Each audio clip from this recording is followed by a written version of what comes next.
Welcome to TG24 TV. నేను సుమలత.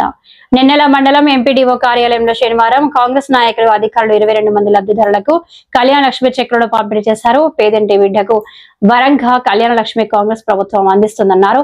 కాంగ్రెస్ ప్రభుత్వం అన్ని వర్గాల ప్రజలకు అండగా ఉంటుందని కొనియాడారు. ప్రజా శ్రేయస్సు కోసం ఆలోచించే ప్రభుత్వం కాంగ్రెస్ అని, ప్రజలు సంక్షేమ పథకాలను సద్వినియోగం చేసుకోవాలన్నారు. బీద కుటుంబంలో వెలుగులు నింపడమే ప్రభుత్వ లక్ష్యమన్నారు. కార్యక్రమంలో కాంగ్రెస్ నాయకులు బొమ్మెన హరీష్ గౌడ్, తోట శ్రీనివాస్, మల్లాగౌడ్, వెంకటేష్, శంకర్, వెంకటేష్ గౌడ్, సుంకర శ్రీనివాస్, మెండ తిరుపతి, పవన్, రాజేష్, జంపం శ్రీను తదితరులు పాల్గొన్నారు.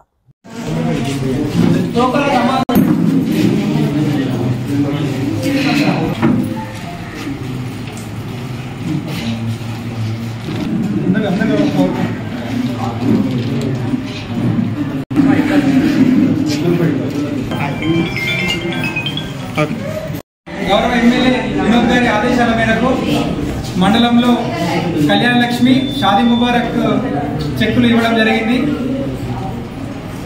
పేదవాళ్ళందరూ కూడా కళ్యాణ లక్ష్మి పథకాన్ని వినియోగించుకోవాలి. పేదన్న వాళ్ళకు ఖచ్చితంగా కాంగ్రెస్ ప్రభుత్వం అండగా ఉండి వాళ్ళ ఆడబిడ్డల పెళ్లి కోసం ఖచ్చితంగా సాయం చేస్తారని చెప్పేసి ఈ సందర్భంగా తెలియజేయడం. Hi, నేను మీ Satyasri. Please do subscribe TG24 TV.